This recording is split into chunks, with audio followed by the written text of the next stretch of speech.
Let me go to him and I go to you. Yes, sir. In the raising geographical issue,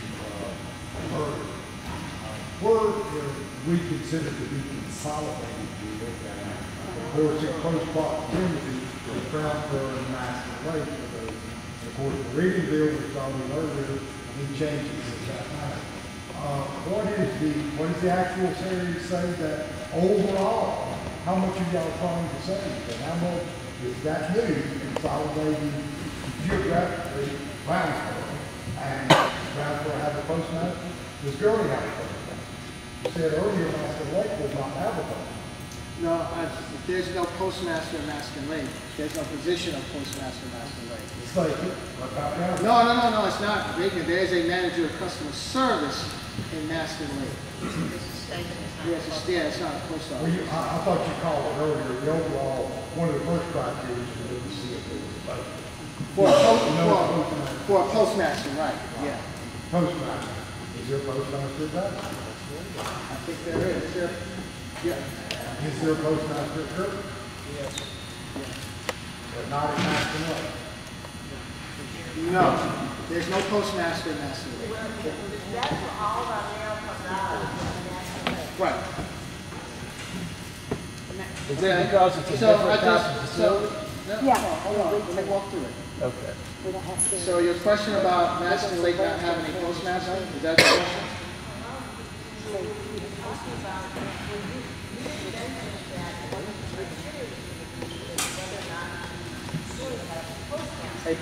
It's a post office without a postmaster. Maston Lake is not a post office. It is a branch or a station of the City of Huntsville Post Office. They don't have a position. They're called station manager, manager customer service, district post office,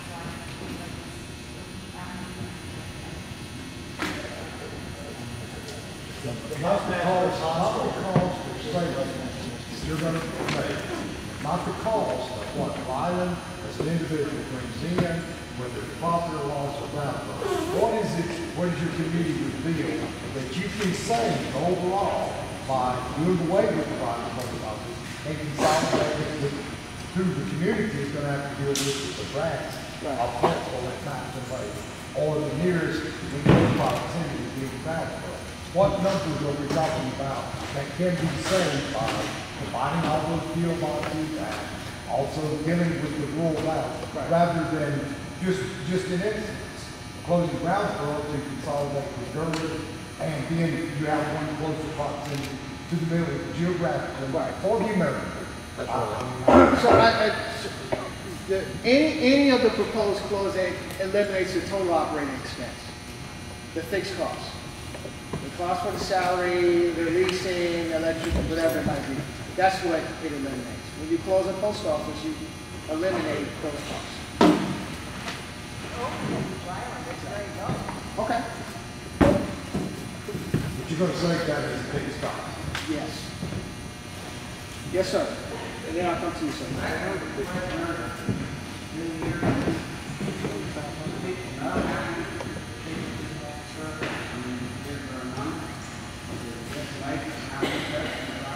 Yeah, there is an estimated number. Sir, customer? Yeah. More than PO boxes, yeah. No, you can't just go on PO box. But you're talking about the amount of people that come in and do a survey? Yeah. So a survey gives us an estimate of the traffic. No, the survey gives us an estimate of the traffic in the post office. But you get the survey during how long a period of time? I think it's 2 weeks. The 2-week survey? 2 weeks. Okay, I can go here and then I'll go here. Yes, sir. Yeah, my question is this. What is the name, the address, phone number, email address of the Alabama District Manager? Okay, you ready? You write it down or? Y'all write it down for us. They got a copy of it. I mean, that's available at the post office. So. I'll write it down. You ready? We're ready.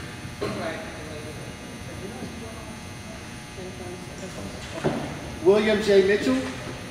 William J. Mitchell, District Manager, P.O. Box 1026, Birmingham, Alabama, 35201.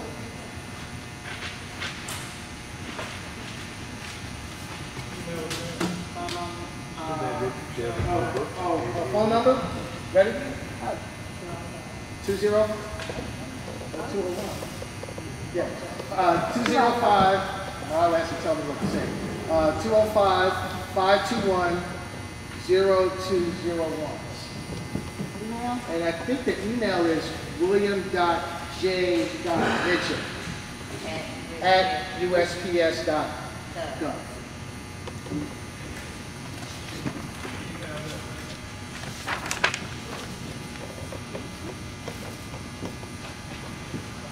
Oh, okay. I gotta go this way. Yes, ma'am. Now, I was understanding you saying that you're not allowed to look at long-term individual offices in terms of this process. And so the assumption is that the savings and fixed costs is going to impact the overall bottom line. What sort of analysis and what sort of approach is being taken in terms of determining what the impact is on customer satisfaction and sales? Because it seems to me that when you alienate customers and you end up with a larger loss in your business, then whatever fixed cost you produce overall is not going to better your position.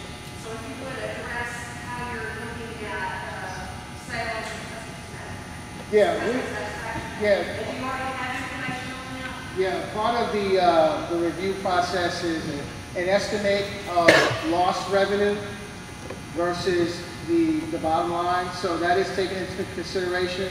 Well, but I don't have a number as far as customer satisfaction. I mean, that would be in the results of the change through surveys. We have what's called a customer satisfaction measurement index. And there's random surveys that are done with customers based on our service, based on changes in operations, and then we get results from that. So, yeah. For other functions that you've done, do you have that information available on the success of actually reducing our overall costs? Not at this point. We haven't officially closed an operating post office. We've closed some suspended offices. And that suspended means that they were closed many years ago due to fire or whatever it might be.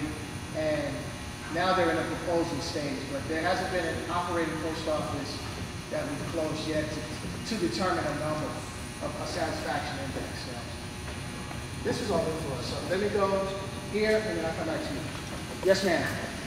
My name is Joyce Ryland, and thank you for letting me speak.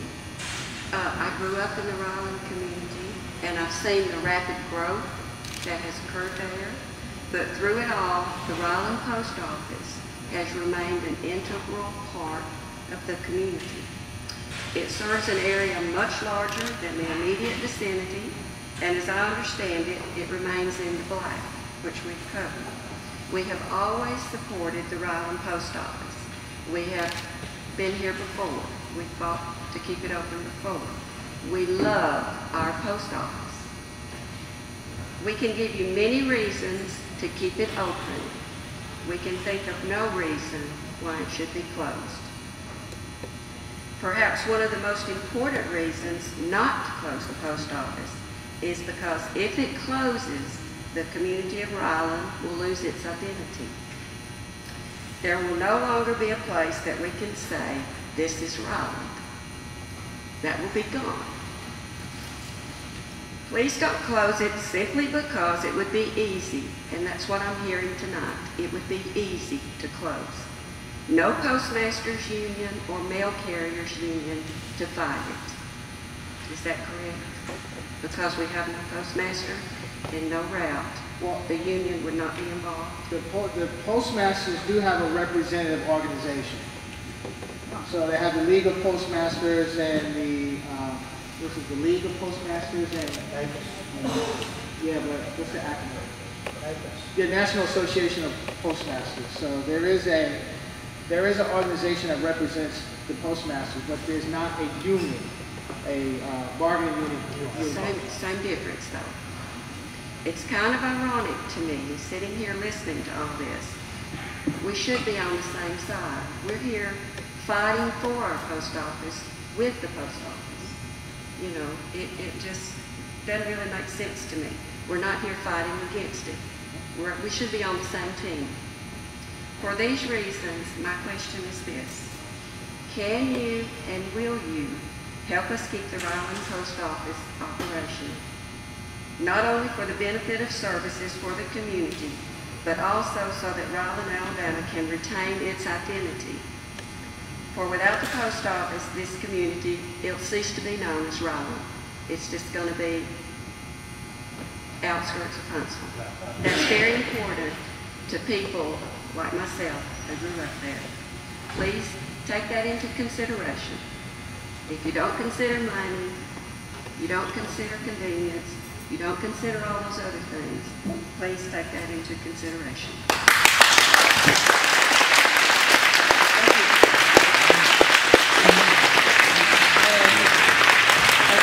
To answer your question, will we? That's not why we're here today, to fight to keep the Ryland Post Office open. And we're here today because we're proposing to close. Now, I want to say this much to your point. You made a very good point about the community being on the side of the Postal Service to save post offices. None of us at this table want to be here announcing a proposed closing. If you would have told any of us 6 months ago, a year ago, that we would be doing this organizationally, we would have said no way. And we realized that as a business, when you start closing your retail, I see you, sir. When you start to close your retail outlets, that's a pretty bad sign. But we're in some dire straits right now as a business. And all the things that we talked about before, about being a regulated, non-agency, it's crazy. So we don't want to be here. As a marketing manager, my job is with my manager of consumer affairs, satisfy the customers, through my retail team, grow the business, through my sales team, grow the business. My responsibility is growing the business. However, today, I'm out here talking about closing post offices. So it's not something that we want to do. But we're not part of the truth. We're here today to hear your voice, and you've been vocal. You've been organized. You've been energized. I've seen YouTube and all kind of stuff that's going on. You've been vocal at headquarters. All of us know about Ryland. People in the district office, people in Washington D.C. They all know about Ryland because of your efforts. So I can assure you, and you had the congressman representative here, your voice is being heard.